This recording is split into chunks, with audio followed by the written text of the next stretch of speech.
Hello, everybody. My name is R.Christofoletti. I'm from the Federal University of São Paulo.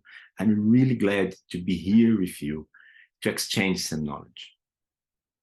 I'm a researcher.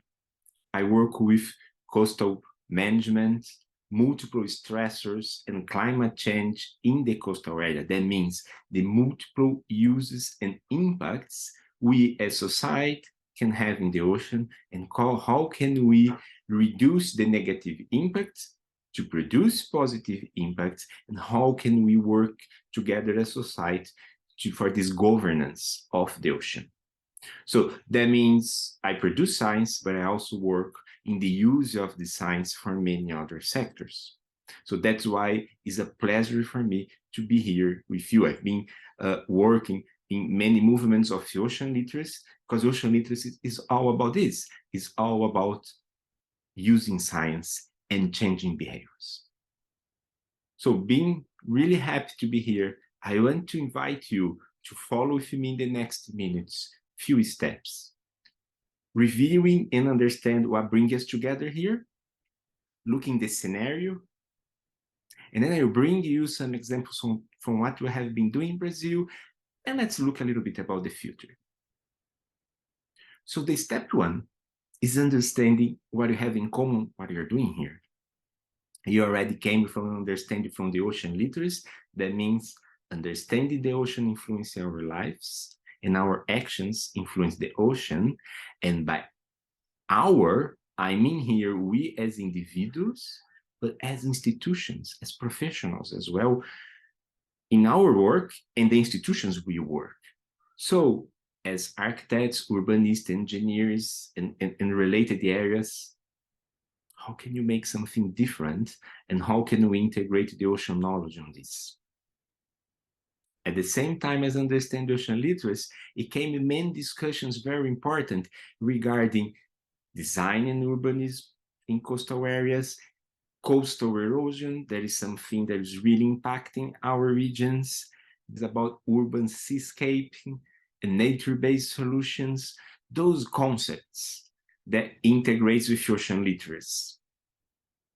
And that brings us for our step 3, the scenario. And our scenario is the UN Ocean Decade. Let's look for the full name that bring 3 important topics here. It's a UN decade. That means, let's say, medium-long period, 10 years, where we can make something different. That's what decades are about. But that is the ocean science decade. And that means through this time, we should have our decisions based on science. The ocean science, that is much more than the ocean, the seawater. It's about the coastal zone. It's about where all the interaction between population and the ocean also happened. Most of the population from our world live by the coastal zone. We need to understand the coastal zone, and also, of course, the ocean, the 70% that covers this planet and influencing land in the continents, to understand how can we achieve the sustainable development. That means the 17 sustainable development goals. That means the Agenda 2030. So that is more than only about the ocean as seawater and the organisms there, but it's about full sustainable development. And that is another thing very important.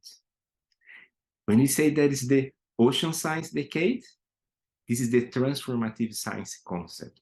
It's not about the scientific, normal, traditional concept, but it's the science that also integrates with the traditional indigenous knowledge and all the other systems of knowledge. It's the science that considers gender, that considers geography, that considers how the science is applied to the society. So it's much more impactful. So when we understand the scenario of a decade that brings a transformative science that links to Agenda 2030 and the 17 Sustainable Development Goals, this is a huge opportunity for new jobs, for new careers, the blue jobs, the blue minds, the blue actions that we can take all the sectors of the society to build something new. In this scenario, where the ocean literacy fits, because we need to build ocean literacy with all those sectors of the society to build the transformative science. What a huge example are you giving us here when we are discussing now within one very important sector of engineers, architects, urbanists, and other correlated areas, how can we relate to the ocean and what can we do differently? This is really amazing and why I'm so excited to be here. So this is all about an exchange of knowledge where we consider science, knowledge systems, practitioners, policymakers to have sustainability in the ideas, and that is the view of future and the actions for the future yet. This is the scenario where all those concepts are now. So now I want to share with you some examples from what we have been developing in Brazil. First, when you look at our scenario, where all the decisions are in a global level, intergovernmental level, and sometimes at national levels, we need to understand that it's at local level that decisions take life. The decade is very important movement, but this is global. And all those documents, they really happen locally. That means that we need to engage municipalities, we need to engage the sectors of the society where they are and build with them what they can be doing in their reality. So there where we link local to global, and that documents take life and the magic happens. So to achieve that, what we have done in Brazil was working the governance system. We have created the Brazilian Ocean Literacy Alliance. The Brazilian Ocean Literacy Alliance is open for all institutions, and then we can say municipalities, local governments, we can say policymakers, private sector, the educational sector, NGOs, many stakeholders.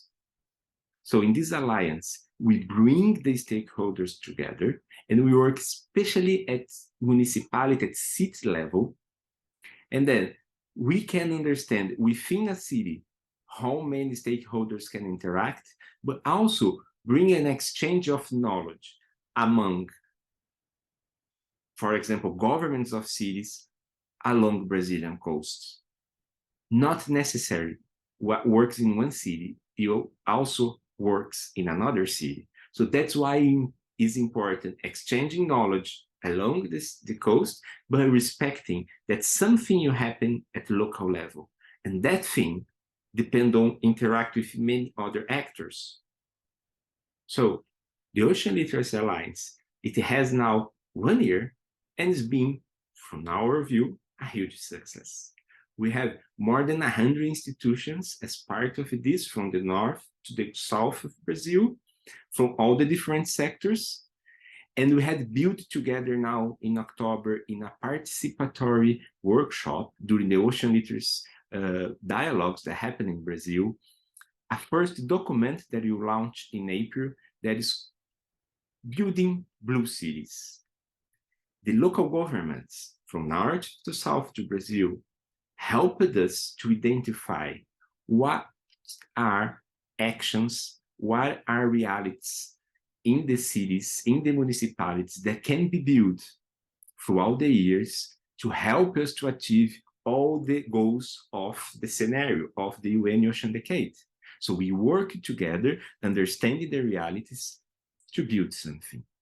So this first document we launch now, it will be just a first step. For sure it will grow, but it will bring us some insights on how to build a blue city considering tourism, education, economy. What is a blue economy at a local level? How that can vary over the coast, climate change resilience. So some ideas, some topics will be there, and you bring us some highlights where cities should look at.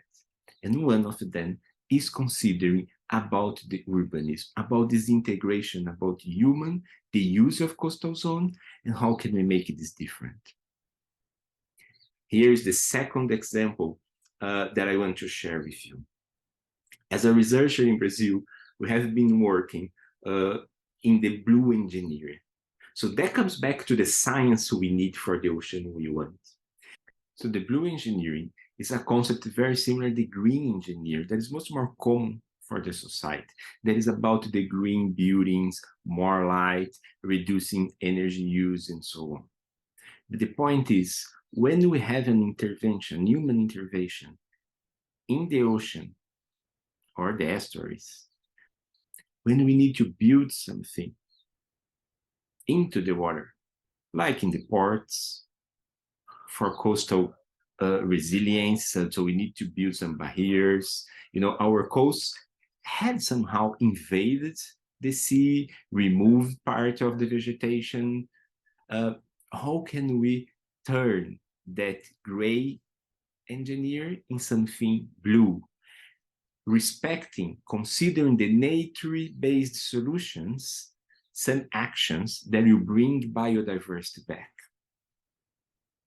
So the blue engineering will works a lot and aligns to the decade's goals because it works with climate change, because structures will be needed every time more, but that can promote natural biodiversity. That can remove pollution because can works as a filter. That can be a space for environmental education because people can learn more about the ocean and the ocean biodiversity by seeing that biodiversity. So that nature-based solutions, urban seascaping learnings, that can be applied. And that you'll be needing a governance level within the city. You need the private sector, but it'll be something, you need something really important. Researchers and engineers and architects and urbanists working together. In Australia, Netherlands, UK, US, some places in Asia, we have already amazing examples that were winners in some competitions in the world of how can we turn our urban coastal cities in something much more blue by the blue engineering. I'm talking about, you know, the space, really the border, the space, the interaction with the ocean and the estuary. We also have a lot of the inland work to be doing, but I mentioned that. That is an increasing growing. But that represents what I mentioned from global to local. In Brazil, we are now developing what are the proper plates, materials. It goes back to working with material engineering, to how can we build materials to work considering our climate, biodiverse reality. So we cannot apply some materials that were developed for Australia or the US here. It has to be developed locally, regionally, considering what are the characteristics, what are the main drivers in that environment. But for doing that, we need to work together with the local sectors. And now, with a big project developing this material, we have been starting to work closely with the members of the Alliance in order that they can understand and accept this concept. They can help us to build something much more interesting and that's applied for the reality, and then we can make something. And then we can turn this in something that will make the difference in our cities. So the Alliance, while a governance space, it's very important and it's open. So I'm inviting all the Brazilians at this stage to join us, independent of the sector you are, and we will learn together how you can be with us. It's a network. And yeah, we are already considering, we're already discussing with the IOC, is part of the Ocean Literacy program, building a global network. Maybe this course can help us to build one network based in this blue mind for architects, engineers, and urbanists. Why not? And that leads us for our final steps and reflection. Concepts, scenario, local examples from Brazil, and there is many others in the world. How can we work towards our cities to make it blue cities? More than share the examples I know, I would love to listen from you. I'm pretty sure, even if you are not still working in a blue concept, but you might have so many ideas, experience, so many things to share with us that you have that will help us to build all of this together. So let's use this space and this course as an opportunity for this exchange of knowledge, integrate new ideas, and look for these new blue jobs, because I can assure this is the future in the next few years. And if we say that is from global to local, and the global goals of the intergovernmental discussions take place at local, they take live place at local by our hands.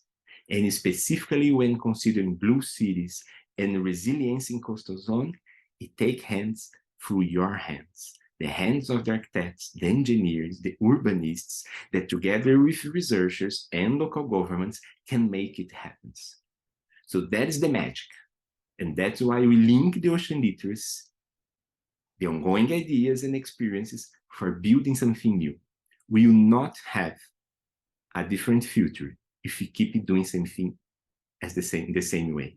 So we need to innovate, we need new ideas. And I'm pretty sure with the example you are giving us of getting all of this now, going through this course and also understand this relationship with the people and many other dimensions in this package, in this scenario, you can build a very good example in how we can be sustainable blue cities reaching the global goals. I'm really happy had this moment with you, and have my contacts. Please send me comments, send me ideas, and let's build together something very new. Thank you.